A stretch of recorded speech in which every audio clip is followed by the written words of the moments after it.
السلام عليكم، مرحبا بكم معايا على قناتي شهيوات مغربيه جزائريه. اليوم غادي نتقاسم معكم طلبيه ديال الصابلي بلا شوكولات، وغادي نتقاسم معكم ايضا اسرار باش ما يتكمش لكم الصابلي في الفران، وغادي نتقاسم معكم واحد التعليقه اقتصاديه باش كنلصقوا الصابلي تاعنا. نتمنى تشوفوا الفيديو حتى الاخير باش تستافدوا جميع النصائح. ولاول مره كتدخل على القناه نتمنى تشترك وتفعل الجرس ودير واحد جيم لهذا الفيديو. المقادير ديال هاد الصابلي: عندي ربع ديال الزبده حيوانيه من الاحسن، عندي نص كاس تاع الزيت، عندي كاس تاع السكر كلاصي، عندي كاس تاع ميزينا، عندي 2 بيضات، عندي 2 اكياس تاع فانيل للتنسيم، عندي راس معلقه ديال خميره الحلوى، وعندي البخاليني باش نسمو هاد الكاطو، وعندي فانيل البخاليني. هادو هما المقادير اللي عندنا، وندير معكم الطريقه ديال الخدمه. غادي ناخذ واحد الريسيبيون ندير فيها الزبده ديالنا. الزبده بدات تكون بوماد، يعني على درجه حراره الغرفه باش تقدر تخدم لكم. نزيد الزيت تاعنا، نزيد السكر تاعنا. السكر انا عندي فيه حبيبات، نفضل نغربلو باش هكا العجينه تجيني رطبه.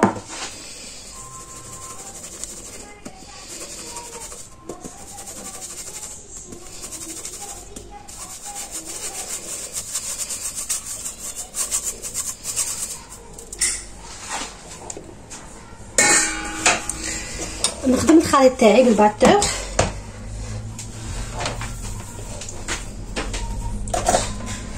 الاحسن البنات الباتور هكا العجينه تجيكم، الخليط يولي هكا يولي بحال الكريمي، وحتى العجينه تجيكم خفيفه.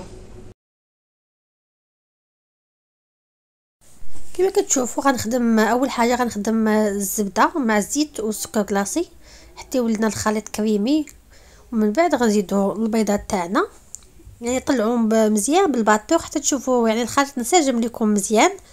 الخليط كيولي بحال واحد الكريمه هكا. صافي غنزيدوا البيضات تاعنا، ونزيدوا فاني، ونزيدوا واحد شويه ديال البراليني هكا باش نسمو، يعني هذا اختياري ماشي ضروري. ونعاودوا نطلعوا الخليط تاعنا حتى يسجمنا الخليط. بعد ما يسجمنا الخليط كما كيبان لكم في الفيديو، غنبدا نزيد في الفارينه تاعي. صافي هنا غنزيد الدقيق تاعي، غنبدا بهذا الكاس تاع مايزينا نغربلو هو الاول. صراحه البنات مايزينا كتلعب واحد الدور مهم في الصابلي، كتعطيه كيجيكم مرطب وممطوم فيه بحال واحد التقرميشه. انا ديما كنخدم بها الصابلي تاعي. عندي واحد راس معلقه ديال الخميره ديال الحلوى، يعني ماشي بزاف غير شويه كما كيبان لكم في الفيديو. انا غنوريكم راس معلقه، ما تقويش بزاف. صافي ونزيد الفارينه تاعي حتى يتجمع لكم الخليط. شوفوا البنات شحال تاع الخميره غير شويه ماشي بزاف. هذيك كتبان لكم معلقه عامره، ولكن هذيك غير ميزينه شاده في المعلقه، يعني الخميره غير شويه. صافي نكملوا الفارينه تاعنا حتى يتجمعنا الخليط وتولي العجينه عندنا رطبه. العجينه البنات تاع الصابلي ما خصهاش تكون قاصحه بزاف، وما خصهاش تكون رطبه هكا تلصق لكم في اليد، يعني بين وبين. البنات كما كيبان لكم يعني نبقاو نزيدو الدقيق غير بشويه بشويه وحنا كنخدموا الصابلي تاعنا. الصابلي تاعنا البنات اهم حاجه الصابلي كيتخدم غير بالصبعان هكا بيديكم، يعني ما كتعجنوش كما العجينه تاع الخبز، حيت العجينه كما العجينه تاع الخبز صافي غير تلقطوا الجلوتان تاعو، وملي كتحطوه في اللاطه وكتدخلوه الفران ما كيحافظش على الشكل تاعو، كيتعوج لكم كيتكمش. يعني الصابلي كيتخدم هكا بالصبعان. شوفوا عجينه الصابلي كي خاصها تكون البنات، خاصها تكون هكا رطبه ما قاصحاش وماشي رطبه بزاف هكا تلصق في اليد. نخليها ترتاح واحد ربع ساعه، نمشي نفطر وجي نكمل معكم.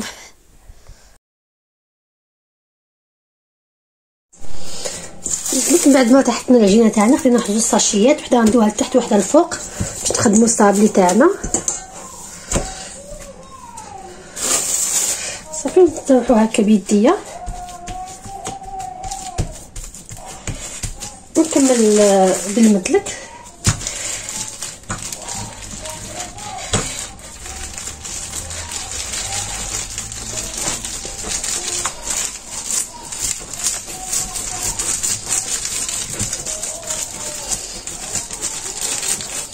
ما يكونش غليظ بزاف وما يكونش رقيق بزاف، واحد 2 سنتيم هكاك، حيت درنا فيه شويه الخميره غنزيد يطلع شويه.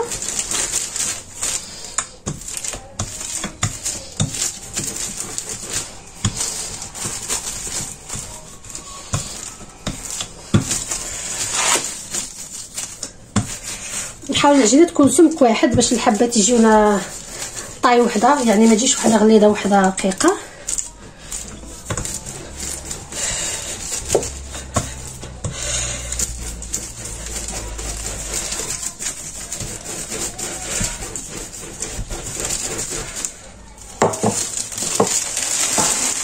صافي نقطع انا نخدم بها هاد البنات.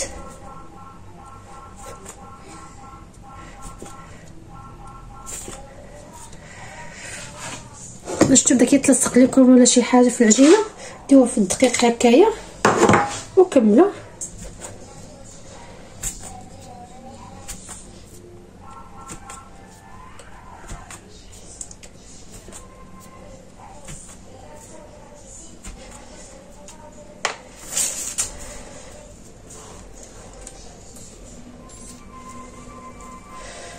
نحاولوا نحيدو هاد العجينه تاع الجناب اللي زايده ونعاودو نخدموها مره اخرى.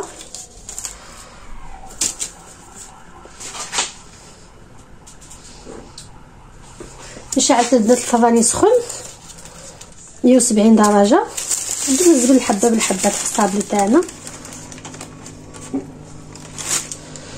نشوفوا السمك تاع الصابلي قداش خاصو يكون.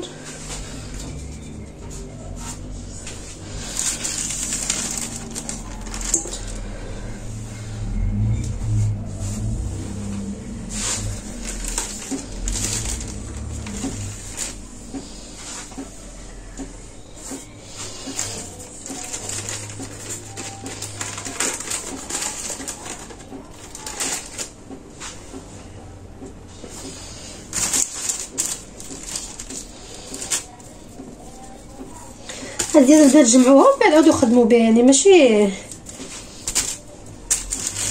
تقولوا بقات صالحه ولا شي حاجه.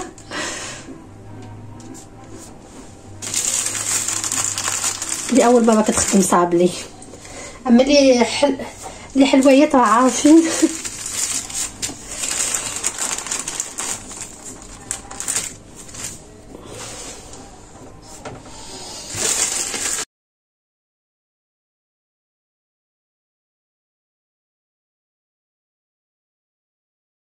البنات بعد ما عمرت اللاطه تاعي انا نحاول ندير تقريبا الوسط، يعني ما كنديرها حتى كنحط الصابلي في اللاطه تاعي باش هكا ما يديفورماش ليا.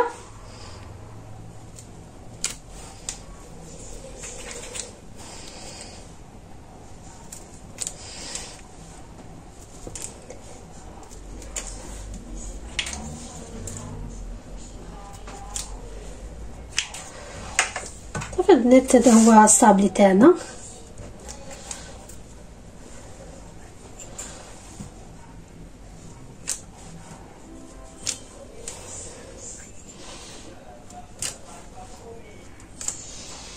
غادي يبقاو لاصقين البنات، تحاولوا ديروا شي عود هكا ولا كيغدا ولا شي حاجه حيدوا بها. من الاحسن ما تطبعوا الصابلي تحطوه في اللاطه باش هكا ما يديفورماش لكم الشكل ديالو ويجيكم كاع الحبات متساويين.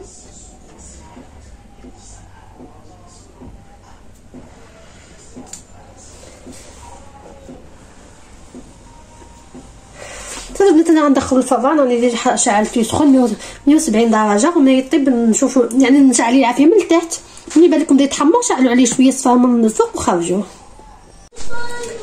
البنات اللاطه تاع التيب بعد ما طابت خرجتها، شوف يعني كيبقى الشكل هو يعني ما كيتعوج ما حتى حاجه. نتمنى يعجبكم وديروا لي جيم من لا فيديو. البنات انا نشارك معكم التعليق كيفاش كنلصق الصابلي تاعي، تعليق اقتصاديه. كناخذ الكونفيتير كندير معاه 2 معالق ديال السنيده وكنحطهم فوق البوطي، يعني يغلاو شويه حتى كطلع كشكوشه، وكتحسوا بالسكر دابل لكم مره. صافي كتطفيو عليها وتخليوها تدفوح شويه ولصقوا بها الصابلي تاعكم. صراحه كتعطي واحد التعليقه رائعه للصابلي، يعني هاد التعليقه ناجحه، نتمنى تجاوبوها وترجعوا لي في لي كومونتير. البنات درت هو الكونفيتير تاع المشمال، جات مع شويه السنيده وطيبته، يعني درت واحد بالفريز، درت هذا الكونفيتير الفريز ودرت تاع المشماش، يعني درت 2 انواع في الوجه يعني الفوقاني بغا نزوقو به الكونفيتير باش نلصقو، يعني ما نديروش الفريز ونلصقو فيه يجي اللون تاعو في شكل. غنديرو ديال المشماش نلصقو به. غندير دابا خديت هنا كاوكاو حمرته ودهنت بالكونفيتير ونلصق كيما هكا.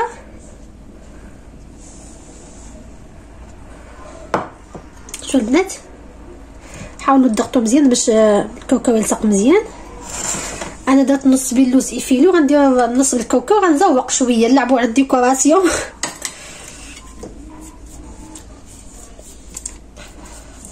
نفس الطريقه ندهنوا الوجه بالكونفيتير. الكونفيتير البنات ملي كديروا مع شويه سنيده وطيبوه كيولي كيتلصق بزاف، كيولي بحال شكل الكليكوز. واخا انا عندي الكليكوز باش نخدم الكليكوز هذا كيجي حسن.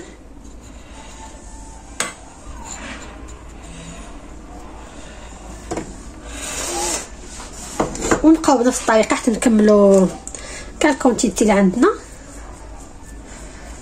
شو البنات كي جاني صابلي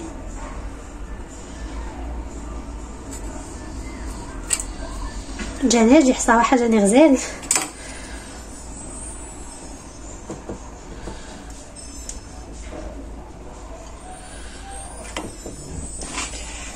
ندير معكم واحد 3 حبات هكذايا باش نوريكم الشكل النهائي. نقلبوا الصابلي تاعنا ديما، خليو الوجه لتحتاني هكا. ندير شويه الكونفيتير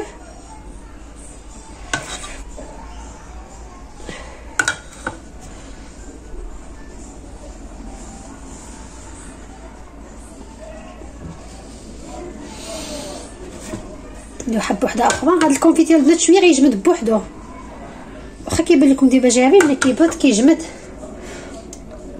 شوفوا تاع الكاوكاو كي كتجي البنات، كتجي رائعه.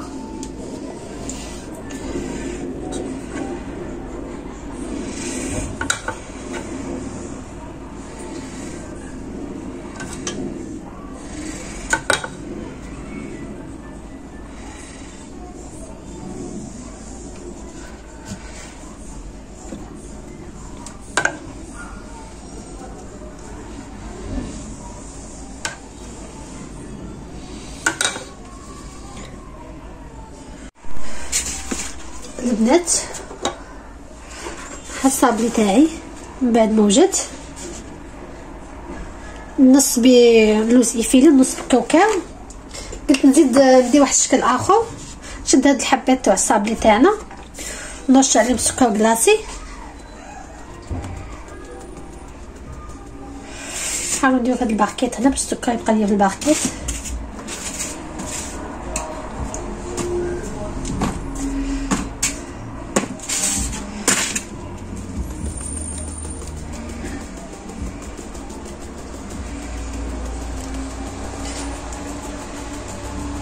نحاولوا يعني الوجه كله نغطوه بالسكر كلاصي،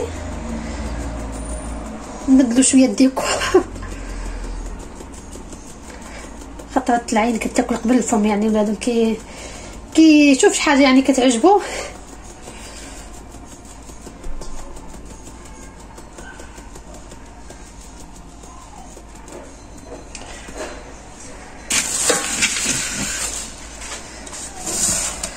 ناخذ صابلي تاعنا. شوفوا البنات الكونفيتير من بعد ما برد يعني بدا كيقصح، بدا كيشد راسو، ماشي بحال ملي كيكون سخون.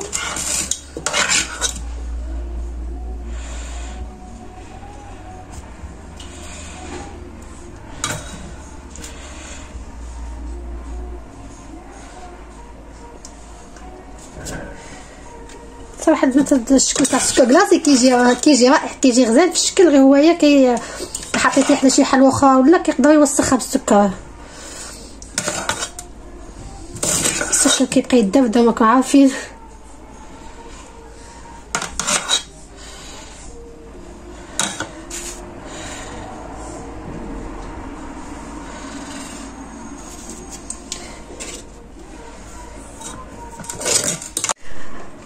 ها هو الشكل النهائي تاع الصابلي تاعي بعد ما فينيتو. جا غزال يدوب في اليد.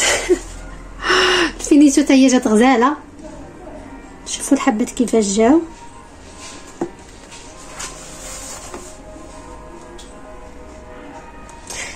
هذا الصابلي تاعي. نتلاقاو في فيديو اخر ان شاء الله. واللي تفرجت في الفيديو كنقول لها شكرا.